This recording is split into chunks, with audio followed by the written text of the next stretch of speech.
Hello, I am Anjali Kumari and I have prepared recently some chapters, so I want to explain to you. I don't think so that I would be able to that much strength to be explained, but still I am trying my best. Is that first of all, the chapter's name is the modern physics, which include photoelectric effect, atomic structure at nuclei and the semiconductor. First of all, I will discuss about the photoelectric effect. So the first topic is photoelectric effect. And for photoelectric effect हमें कोई metal चाहिए होता है जो कि which is able to extract an electron from it when we provide certain required medium. So first of all, look at this picture that it indicate that if we मतलब if a metal gradually extract its electron without any medium or without providing certain medium or condition, then there would be some electrostatic attraction between the electron when sorry for inconvenience is that कि एक metal है जहाँ से electron बाहर आ रहा है, अपने आप से ही बाहर आ रहा है, हम कोई ऐसा मीडियम प्रोवाइड नहीं करा रहे हैं, अपने आप से इलेक्ट्रॉन बाहर आ रहा है. तो उससे होता क्या है कि मेटल के ऊपर पॉजिटिव चार्ज आता है और जो इलेक्ट्रॉन है वो नेगेटिव चार्ज है, तो इन दोनों के बीच में एक इलेक्ट्रोस्टैटिक अट्रैक्शन होगा. सो इसलिए इलेक्ट्रॉन चाह के भी बाहर नहीं आ सकता है without providing in favorable condition. So that is why we required certain medium or certain favorable condition, certain thing to extract the electron from metal. It is not easy to get extracted the electron from the metal. So for I have explained why we need some external medium to be to extract the electron from a metal. So to यहाँ पे हम यही देख रहे हैं कि there is a electrostatic attraction between the electron and the positive charge which is gained by the metal atom. So to break this electrostatic attraction between the metal and the electron, we need some certain type of medium, and for that we have generally as my teacher told, as I have been taught that there are generally three medium through which an electron can be extracted from a medium. First is the thermionic emission, and second is the field emission, and third is the photoelectric emission.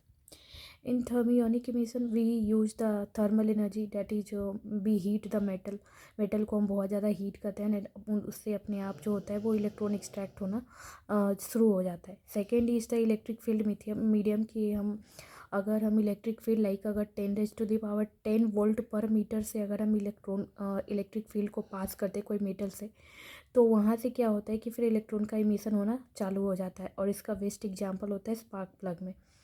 फिर अब हम third and the thing which discuss about the whole chapter, which include about the whole chapter, is the photoelectric effect, in which we use the light to break this electrostatic attraction between the electron and the positive charge which is gained by the metal.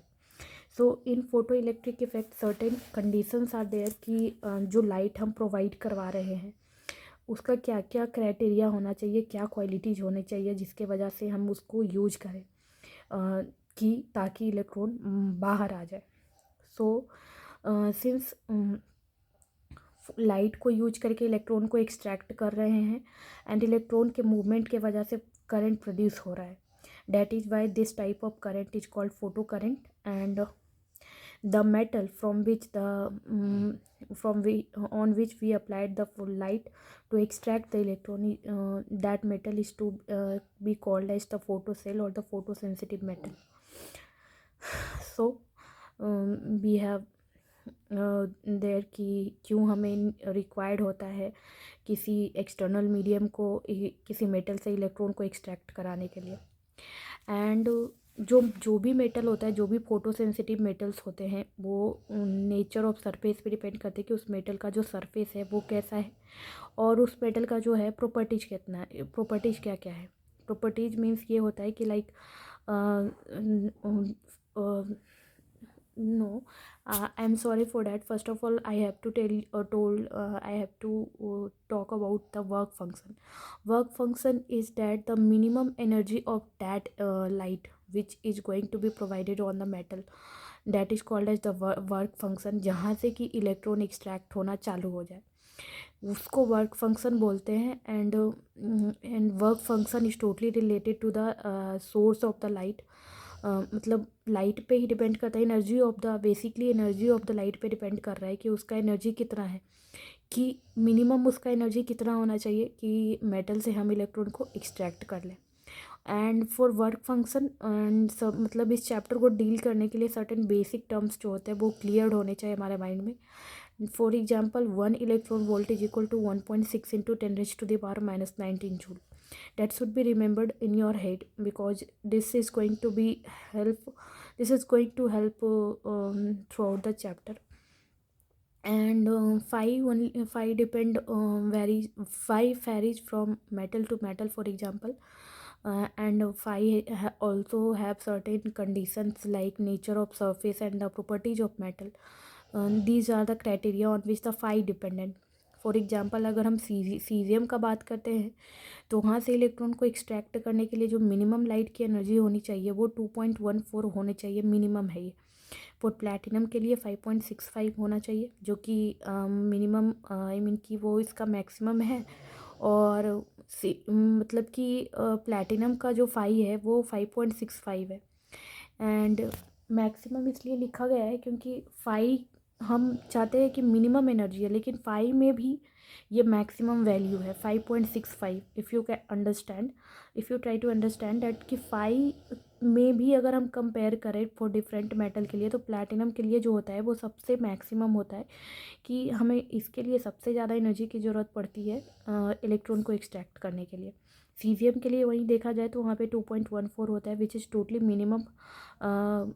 minimum amount of energy which is required to be extracted the metal.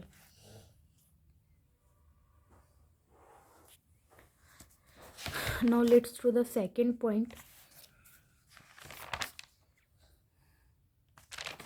So in terms of energy we have discussed about. We have given the the technical terms of energy, that is called work function. And work function is nothing but a type of energy or a amount of energy or a minimum amount of energy. It is nothing else. It is just an amount of energy which is required by the different type of metal to be extracted, different type of electrons of the metal to be extracted from them, or to break the electrostatic attraction. As earlier I have told you कि electrostatic attraction आ जाता है जिसके वजह से electron अपने आप से तो बाहर नहीं आ सकता है. तो वर्क फंक्शन एक टाइप का एनर्जी होता है. And now let's come to the second point कि जो एनर्जी जो होती है वो किस किस चीज़ के ऊपर डिपेंड करती है. जो थ्रेशोल्ड एनर्जी जो वर्क फंक्शन होता है उसको हम थ्रेशोल्ड एनर्जी भी बोलते हैं, that is the minimum energy. So threshold energy जो होता है, थ्रेशोल्ड फ्रिक्वेंसी, जो लाइट आ रही है उसकी फ्रिक्वेंसी कितनी होनी चाहिए, उसकी फ्रिक्वेंसी जो होनी चाहिए मिनिमम फ्रिक्वेंसी से ज़्यादा होनी चाहिए तभी जाके फोटो इलेक्ट्रिक इफेक्ट होगा. और अगर उसकी जो फ्रिक्वेंसी है जो मिनिमम फ्रिक्वेंसी से अगर कम है, मतलब कि अगर हम कोई ऐसा लाइट लेते हैं, लाइट सोर्स लेते हैं, तो फर्स्ट ऑफ ऑल हमको जो वर्क फंक्शन दिया जाता है उसके अकॉर्डिंग मतलब उसका हम एक फ्रिक्वेंसी मेजर करते हैं कि उस लाइट सोर्स का जो है वो फ्रिक्वेंसी कितना है. उस फ्रिक्वेंसी के अकॉर्डिंग ही हम डिसाइड कर पाएंगे कि फ़ोटो इलेक्ट्रिक इफेक्ट होगा या नहीं होगा. सिंस फ्रिक्वेंसी जो होता है मिनिमम थ्रेशोल्ड फ्रिक्वेंसी से ज़्यादा होना चाहिए, तो वहीं अगर हम उस लाइट सोर्स के लेमडा का बात करते हैं तो सिंस मिनिमम फ्रिक्वेंसी से ज़्यादा होना चाहिए, तो minimum and lambda is inversely proportional to frequency, तो डैट मीन्स कि वो जो होना चाहिए मैक्सिमम लेमडा होना चाहिए. थ्रेशोल्ड वेवलेंथ जो होना चाहिए वो थ्रेशोल्ड वेवलेंथ, यहाँ पे थ्रेशोल्ड फ्रिक्वेंसी है, थ्रेशोल्ड फ्रिक्वेंसी के अकॉर्डिंगली थ्रेशोल्ड वेवलेंथ आता है. थ्रेशोल्ड वेवलेंथ जो होता है वो नॉर्मल जितना भी जो भी लाइट सोर्स आ रहा है वो थ्रेशोल्ड वेवलेंथ उस लेमडा के बैरियर को क्रॉस कर देना चाहिए. बिकॉज हम फ्रिक्वेंसी का अगर बात करते हैं तो वो मिनिमम होना चाहिए, लेकिन लेमडा वही मिनिमम फ्रिक्वेंसी के अकॉर्डिंग जो लेमडा आ रहा है उससे ज़्यादा, उससे कम होना चाहिए बेसिकली। सॉरी फॉर इनकन्वीनियंस, मैंने पिछले मतलब थोड़ा कुछ गलत बोल दिया। उससे थोड़ा कम होना चाहिए, तब जाकर फोटो इलेक्ट्रिक इफ़ेक्ट होता है। फिर आता है क्वांटम थ्योरी। क्वांटम थ्योरी में हम ये बोलते हैं कि लाइट जो ट्रैवल करता है, जो भी लाइट सोर्स होते हैं वो ट्रैवल करते हैं in the form of energy, and energy भी स्मॉल पैकेट के फॉर्म में, जिसको हम लोग फोटोन बोलते हैं या फिर क्वांटा बोलते हैं। ठीक है। और जो लाइट, जो फोटोन की बात हम कर रहे हैं, उसका जो होता है रेस्ट मास एनर्जी जो होता है, जिसलिए कि हम ये फिगर में भी शो कर रहे हैं कि एक लाइट है, बल्ब है जहाँ से लाइट निकल रही है और वो इन दी फॉर्म ऑफ छोटे छोटे फोटोन के फॉर्म में निकल रही है।